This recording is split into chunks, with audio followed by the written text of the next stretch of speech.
Space-time. Here we are talking about fundamental questions concerning the very beginning, the Big Bang. But the researchers here aren't only developing theories about how our space-time was created, but also new technologies, for example, for observing our Earth. Seit Einstein sind Raum und Zeit nicht Bühne. Since Einstein, space and time have not been the stage, but the players in the great theatre. And all the players are subject to the quantum laws, including space and time. Here, Quest is investigating not only the fundamentals of gravity, like string theory and gravitational waves, but also practical applications, like the gravitational field of the Earth. The gravitational field of the Earth. As a rule, such gravitational field measurements are carried out from space using satellites. High-precision measuring devices make this possible, but the gravitational field can be and is also measured from the Earth. For this, we use so-called gravimeters. Information from the gravimeter is added to the satellite data, thus improving the resolution of the measurement results.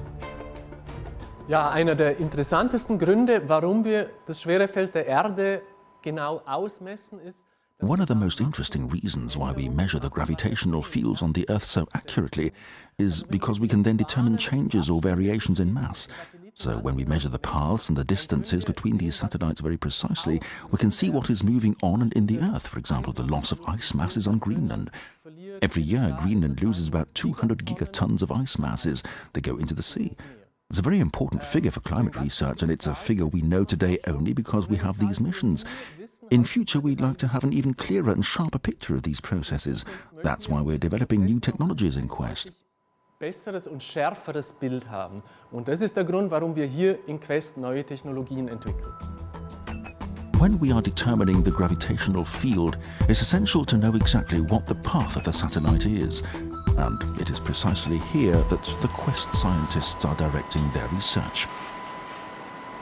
Here in the lab, we're developing the laser interferometry for the next generation of gravitational field missions, where we want to use laser to measure very precisely the changes in distance between the satellites. The distance is about 200 kilometers, and the changes in distance we want to measure are less than a micrometer, or less than a millionth of a meter. In fact, only a few nanometers. We're using the technology we've developed for LISA over the last 10 years. The technology is very similar, but the application is of course completely different. Here we're developing the interferometry itself, the phase measurements, the measurements of the little changes in angle that occur between the satellites, and some technologies that go along with this. Time also plays a major role, for instance with relativistic geodesy. Geodesy is the science of measuring and imaging the surface of the Earth. And relativistic geodesy? This indicates that time is dependent on the position in the gravitational potential of, for example, the Earth. If we use the insights of quantum physics, we can determine differences in height between two distant points on Earth more precisely than ever before. The key to this is an optical atomic clock. According to Einstein, clocks on the surface of the Earth are slower than those at a certain height. So, for example, a clock at 1 meter above the surface accumulates 1 second in 300 million years. This means if you compare two such clocks, you can directly establish the difference in height of these clocks. In Quest, we're currently developing two transportable optical clocks that we're going to take to different locations, and from the difference in speed of the two clocks, we'll be able to determine the difference in height and compare this with the best available geodetic models. Und diese dann mit den derzeit besten geodätischen Modellen vergleichen können. Another of Quest's exciting research projects, lunar laser ranging. In Soviet and American missions, reflectors on our satellite were placed on the Moon. A pulsed laser is beamed to them from the Earth. When the laser beam returns to the measuring station on the Earth, the researchers can calculate very precisely from the time that has elapsed how far the distance is between the Earth and the Moon, and this data is essential for further problems. We've been making observations for 40 years now. We've determined the distance between the Earth and the Moon to the last centimeter, and what we can deduce are any number of parameters that describe the Earth-Moon system. A well-known effect is that the Moon is moving away from the Earth at the speed of 3.8 centimeters per year. That's 1.6 meters further away in the last 40 years. What we're continuing to do, and what's especially interesting in Quest, is of course the test of relativity theory. And Einstein predicts, of course, that the gravitational constant must be constant. If it wasn't constant, the Moon would continue to move away from the Earth, and we can determine this precisely from this long period and confirm Einstein's theory with enormous accuracy at this point.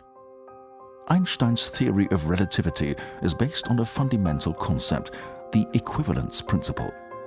This says that different objects fall or are attracted by different objects at the same speed. This was demonstrated very nicely in 1971 by Apollo astronaut Dave Scott in the vacuum of the Moon. A hammer and a feather fall to the surface at the same speed. Schon Galileo hat verschiedene Massen. Galileo already dropped objects of different masses from the Leaning Tower of Pisa, thus proving the equivalence principle to the then available degree of accuracy. And we're doing something similar with the Earth and the Moon, and we're dropping both of them into the Sun's gravitational field. If the equivalence principle were damaged, then the path of the Moon would be shifted towards the Sun, and we can measure this to the last centimeter by lunar laser ranging, and use these measurements to confirm Einstein's principle extremely accurately. Hochpräzise die Einsteinsche Theorie bestätigen. The Center of Applied Space Technology and Microgravity in Bremen. Here, very special experiments are conducted in the so-called drop tower, for example with ultra-cold atoms, the so-called Bose-Einstein condensate. This is an extremely cold rubidium gas cloud, and it shows properties like a single giant atom. The Quest researchers can drop this peculiar atom using special packaging. Here also they are checking the equivalence principle. Nun, das Äquivalenzprinzip. Schwere ist Trägheit. This is the equivalence principle. Weight is inertia. Gravity is universal, everywhere, the same for all actors, but for some perhaps more equal than for others. And if this depends on the quantum properties, then it should be tested for extreme quantum objects, such as a Bose-Einstein condensate. But processes that produce gravitational waves sufficiently are even more extreme. And in the symphony of gravitational waves, there are the high notes that we are trying to verify on Earth. But the deep notes are the ones that are important for the structure of space-time. And the Earth is too restless to show them, so we have to go into space with a satellite experiment, LISA. LISA. The Laser Interferometer Space Antenna, or LISA for short, consists of 3 satellites and will search like one single giant measuring instrument for gravitational waves in space.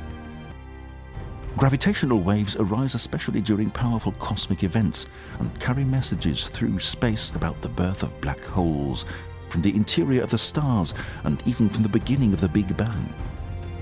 LISA will make a completely new type of astronomy possible, gravitational wave astronomy, and the Quest researchers are part of it.